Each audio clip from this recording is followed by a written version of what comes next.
Content warning, we are going to be discussing, well, dark stuff here. The tag on this video should be dead dove, do not eat, like, at all. This is going to cover a dark story with dark themes and is closer to horror than anything else. So you've been warned and I'm not making you stay. If this might be too much for you, I understand and I'm not going to hold you hostage. I have been on the internet way too long.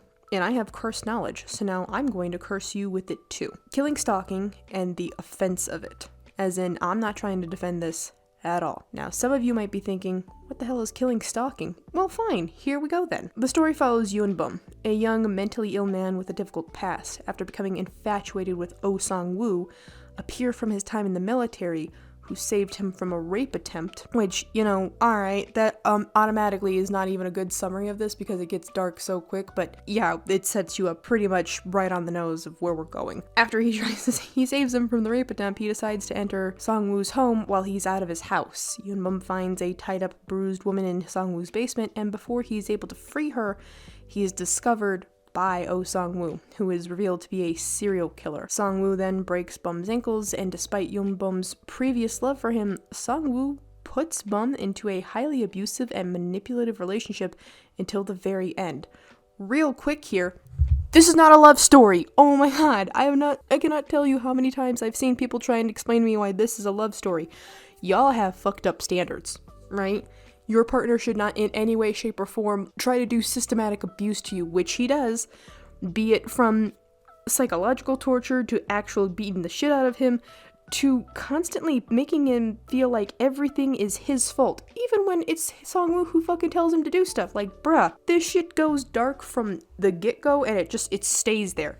We went in at a 9 and then it got bumped up to 11 not even halfway through the series and stayed there. Okay, this is not a love story. This is closer to a horror story, even a psychological thriller than a romance. This story follows two young men who are broken in different ways, and we follow them as Sang-woo is a horrible torturer to young Bum, the stalker, in Killing Stalking. Sang-woo is the killer. And yes, this makes Sang-woo a serial killer, and he has a large body count, including but not limited to a girl who he liked and made Yun Bum kill her, a man who tried to seduce him in a gay bar even though he is not gay, and used Yun Bum as a battering ram to assist in the stabbing of that guy, a large number of girls he lured into his house prior to us even being introduced into the series, and his own mother. For the record, that is a very short list for what we're given, but it's a very long list compared to how much we have to go through. Oh, and also, Yun Bum's uncle. How could I forget the titular, antagonist in all of this, right? I'm so sorry. But yeah, let's back up real quick here, right? Because I feel like we're going too fast. Now, I really think that if the comic or manhwa depicted a heterosexual relationship with a woman being abused in the same way, there would not be this level of romanticization of it. Who am I kidding? Yes, we would. We romanticized 50 Shades of Grey. Of course we would romanticize this. But it would be seen for the horrible abuse it really is. This is indicative of the fetishization of gay men by certain women, like in this fan base for Killing Stalking. If you read this and understand that this is toxic, then you understand this was a dark story and it was not about love. Yun Bum and Oh Sang-woo are both victims of childhood sexual assault. That does not give them a free pass, BTW. Sang-woo was a sexual assault victim of his mother, and Bum with his uncle who Sang-woo killed. Now, unlike in America, South Korea has you join the military for about a year and then you go about your life, but there are ways to get out of it. So, to make this sound better, or to explain this better, to join the military in America is a you choice, right? You have to choose to get into it, and then once you're into it, you're in for it. However, in South Korea and many other countries, it's conscription. Your government has already decided you're going in whether you like it or not, and unless there is a really good reason why you can't join, they don't care. You're gonna join. Now, there's lots of different reasons, but being sickly in a physical sense or being dead is usually the, quickest way to get out of joining. There's probably other ways, which I'm not gonna tell you because really, in all honesty, it's not the point of this. We're just trying to get through Killing Stalking. Yun Bum, right, the stalker in Killing Stalking, is thick as a zipper and he looks like one if he shows you his profile and sticks his tongue out. This boy should not have been sent to the military, but he was. Sang-woo was gaslit to think he killed his father when it was his mother who killed him and then tried to kill him too, right? I need to make this clear. Yeonbum should not have been sent to the military for all of the above reasons, because all it did was get him out of his uncle's house for a year, but then he had no prospects outside of that, and the military was not going to keep him longer than a year, so they sent him right back to that abusive household. Song-woo, on the other hand, being younger than Yeonbum, and not by much, I might add, like barely like a year, maybe 3. It's not that big of an age gap. It's really not. But it is enough that when you realize what's happening to Sung-woo while Yeonbum has his own horror story going on, you're like, oh man, these kids need help. But to sum up Sung-woo's tragic backstory is, his mother and father met, right, as you do, got married and had him. Now, sometime between all of this, his mother, Sung-woo's mother, suffered some kind of mental relapse or like maybe even postpartum depression. She really was unhappy with her life. And despite what Song-woo keeps telling us of his father was horrendously abusive, we're only shown in like the beginning chapters that he made them eat on the floor, and that was only after everything else that his mother had done leading up to that. So it's one of those, you're cherry picking your own history. You really are. But his mother, right, kills his father and then gaslights him into believing that, no, you killed your father in defense of your mother, and he believes it. She then proceeds to manipulate him so badly that when he starts to feel sick, he thinks, oh, maybe it's me, because, you know, mom would never do anything to hurt me. Then he comes to find out she's putting rat poison in the food. It's the reason why, right, in one chapter, when he lets Yeonbum cook something after he cleans out the storage locker where the laundry is, he knows that there's rat poison still in there. So he's not stupid. He's playing the long con for this. He knows that he's probably going to try and poison me, which is why he invites him up to the table, because prior to all of this, he had been making him sit at a little kid table on the floor and having lesser food than him, reenacting the abuse that supposedly, or rather reality, his father did to his mom, which is just a whole other thing that we're not gonna touch because this is gonna be a long audio anyway.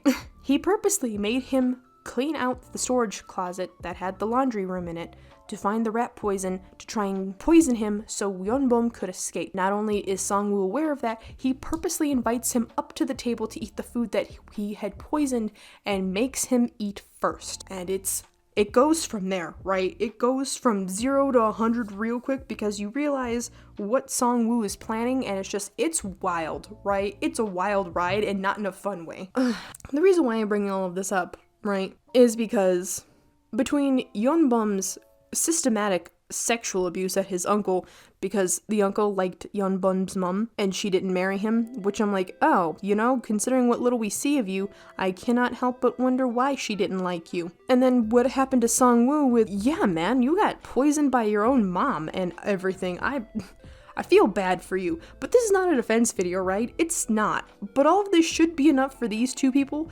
to go see someone. Like anybody. Jesus Christ. They need to go see somebody. Anybody. But the mental health field in any developed country is crap. I have great insurance from my day job, and even they only cover about one mental health visit a year. And I cannot imagine what it is like in any other country. Hell, Japan has such a bad suicide problem that they treat a person jumping into train tracks like a bad snowstorm. So yeah, these two, they should have been talking to someone for years about what happened to them, but because of how the mental health system is now set up in most places, your insurance has to greenlight you, and they would rather not greenlight you because guess what? Depressed people are more than likely going to allow themselves to be abused instead of being the abusers, which I have to stress this, right? Yeonbum has been shown to have unhealthy mental tendencies. He has been shown even in his childhood throughout all of the manhwa that he just really wanted somebody to love him.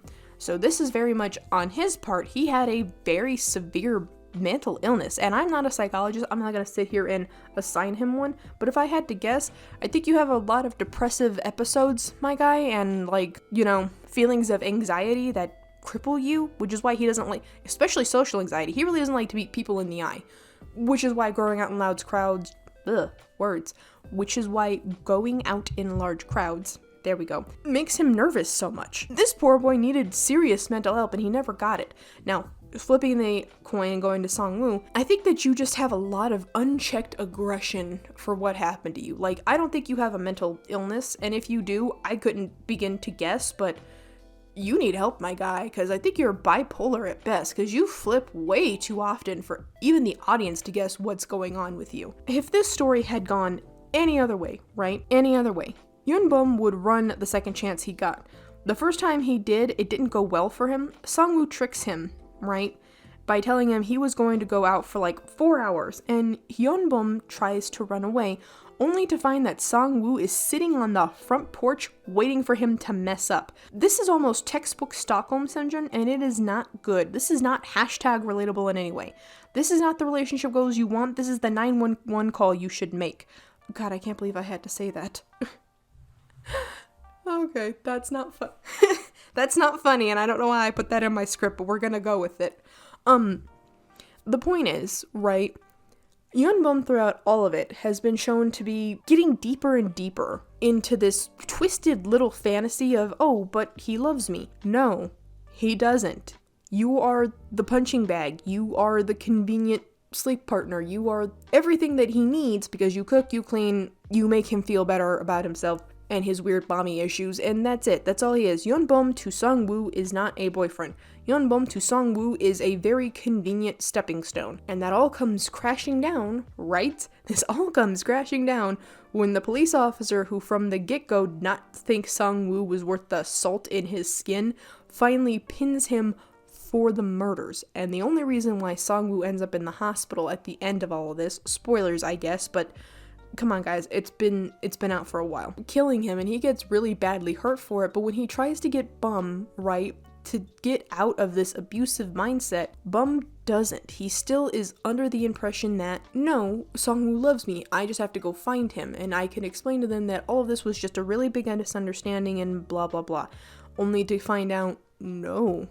Supposedly, some old lady in the hospital got sick and tired of hearing him call out for Bum, that she smothered him with a pillow and they cremated him at that hospital without anybody being the wiser. And then, right, because this is a tragedy, this is a horror story, this is a psychological thriller, this is not a romance, Bum, going through a mental episode, assumes that he sees Songwoo walking across the street with some girl and goes to chase after them. The police officer who had been helping him throughout all of this, Yang Sang-bae, because I just remembered his name, is looking for Bum during all of this because Bum has been, right, like, he didn't do anything wrong, the court's already decided on that, he just needs to get mental help and blah blah blah blah blah. While Sang-bae is looking for Yunbum's having this episode of seeing a dead Songwoo and a girl walking across the street, and he goes to chase after them, and the series ends where the light turns from green to red,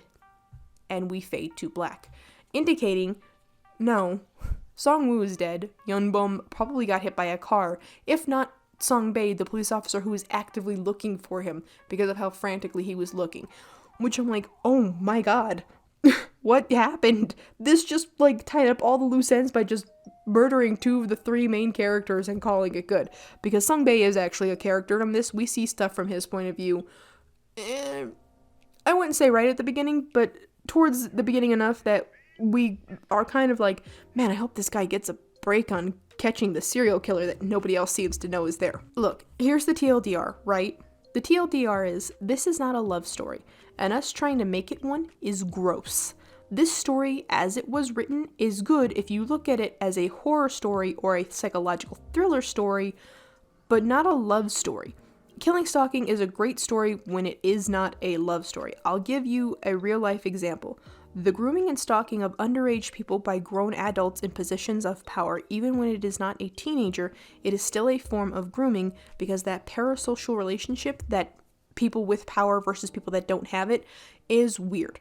Now, I'm gonna hear you say, but what about true love and blah blah? Yeah, I'll give you that. However, there needs to be a form of actual real life consent, as in the person with power has to tell the person without it, hey, here's how this works, right? Here's what I do to put me into a different position than you versus you. Great example, and I hate to use this example, but Markiplier and Jacksepticeye each respectively have significant others who they are aware of and they acknowledge and they are very loving toward, and that's all we know about them. They've never put them in the spotlight because their social life outside of their personalities you are presented as YouTubers, right, do not coincide and clash, which is good. That is a healthy relationship. 10 out of 10 gold stars for everybody.